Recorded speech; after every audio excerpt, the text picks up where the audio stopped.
جو اس وقت پورے معاشرے پر مسلط ہے اور مدرسوں کو تو کھا رہی ہے، وہ ہے یہ کیمروں والا موبائل۔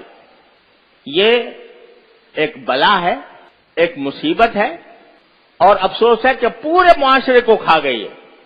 اور بڑے سے بڑا عالم، بظاہر متقی، بظاہر نمازوں کا پابند، لیکن اس کے پاس یہ موبائل جو ہے، یہ جس کو آج کل اسمارٹ موبائل کہتے ہیں۔ اسمارٹ کیا ہوتا؟ وہ تو تباہ کن موبائل ہے، میزائل ہے، وہ موبائل نہیں ہے، وہ میزائل ہے۔ وہ انسان کے اخلاق کو تباہ کرنے والا، وہ انسان کے دین کو تباہ کرنے والا، انسان کے اوقات کو تباہ کرنے والا میزائل ہے وہ۔ تو اس کے اوپر ہم نے یہاں پابندی لگائی ہے، اور اسی لیے لگائی ہے کہ جو اس میں بڑے عظیم نقصان ہیں۔ ذرا یہ بات اچھی طرح کان کھول کر ہمتن گوش ہو کر سن لو۔ اس میں دو عظیم نقصان ہیں۔ ایک عظیم نقصان تو یہ ہے کہ موبائل کا استعمال کرنا، موبائل کی جو سوشل میڈیا ہے اس کو استعمال کرنا بڑے سے بڑے متقی کے لیے یہ کہنا مشکل ہے کہ اس کے استعمال میں وہ کسی گناہ میں مبتلا نہیں ہوگا۔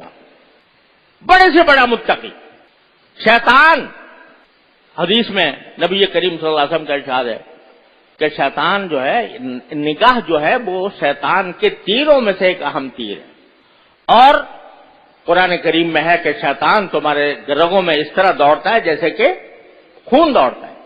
اب ایک شخص ہے، وہ بیچارہ نیک نیتی سے اس نے کہا جی فلاں بزرگ کی تقریر سن لوں ذرا، اور اس نے کھول لیا۔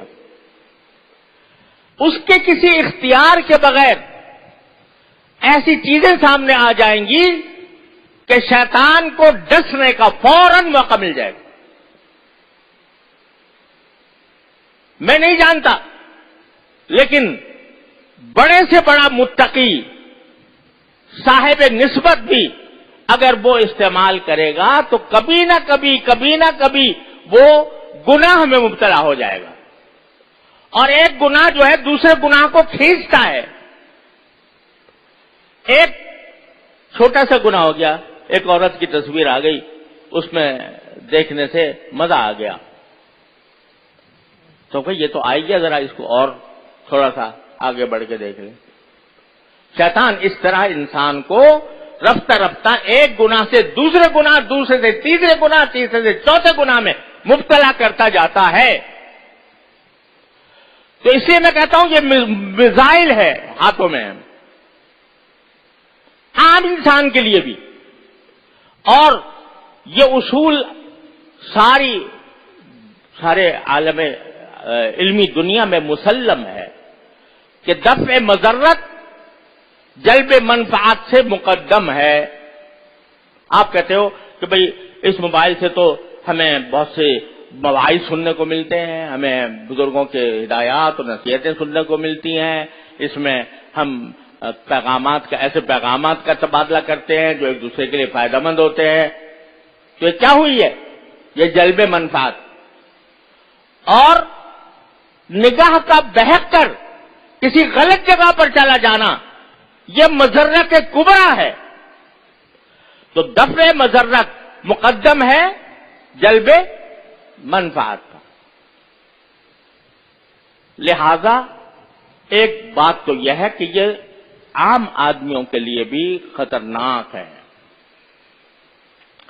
لیکن دوسری وجہ یہ ہے کہ اس بات کا تجربہ ہے، مشاہدہ ہے، اس میں کوئی ادنا شک و شبے کی گنجائش نہیں ہے کہ اوقات ضائع کرنے کا اس وقت اس سے بڑا کوئی اور راستہ نہیں۔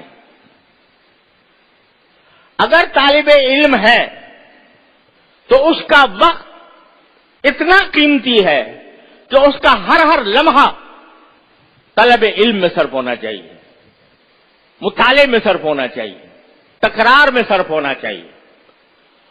اگر اس کو کوئی مسئلہ سمجھ میں نہیں آیا تو اس کو چین نہیں آنا چاہیے اس وقت تک جب تک کہ وہ سمجھ میں نہ آ جائے۔ چاہے وہ طالب علم ہو چاہے استاد ہو، اس کا تو ایک ایک وقت قیمتی ہے، ایک ایک لمحہ قیمتی ہے. یہاں تک کہ ہمارے بزرگوں نے یہ فرمایا تھا کہ طالب علم کو مغرب کے بعد اوابین بھی نہیں پڑھنی چاہیے، صرف 2 سنت پڑھے اور اپنے مطالعے میں لگ جائے. یہ تلقین ہوتی تھی ہمارے اکابر کی طرف. تمہیں نوافل تمہارے لیے اتنی اہم نہیں ہے، تمہاری کتاب، تمہارا مطالعہ، تمہارا تکرار زیادہ اہم ہے. اپنے اوقات کو اس میں صرف کرو. تو طالب علم کا وقت تو ایک ایک لمحہ اس کا قیمتی ہے. اس کو اگر پڑھنا ہے تو اپنے اوقات کو صحیح کام میں لگانا ہے. اور یہ موبائل جو ہے یہ تمہارے اوقات کو ضائع کرنے والا ہے. تجربہ ہے، اس میں کوئی ادنا شبہ اور شک نہیں ہے کہ یہ اوقات کو ضائع کرنے والی ایک بہت بڑی وبا اور مصیبت ہے جو ہمارے اوپر نازل ہو گئی ہے. اس لیے آپ کو منع کیا گیا ہے کہ اگر باقی طالب علم ہو تو پھر اپنے اوقات طلب علم میں صرف کرو، اپنے دین کو، اخلاق کو درست کرنے میں صرف کرو. موبائل میں صرف کرو گے تو نہ دنیا ملے گی نہ دین ملے گا. خسرت دنیا والآخرہ. اس لیے یہاں پر یہ پابندی ہے اور آپ کو اس پابندی کا لحاظ رکھنا ہے. اگر یہ ضوابط آپ کو منظور نہیں ہیں یا آپ کا دل مطمئن نہیں ہوتا ان ضوابط پر تو پھر براہ کرم کوئی اور راستہ اختیار کر لیں، کہیں یہاں سے اپنے آپ کو کہیں اور لے جائیں. لیکن یہاں رہنا ہے اور طالب علم بن کر رہنا ہے تو ان ضوابط کی پابندی کرنی ہوگی.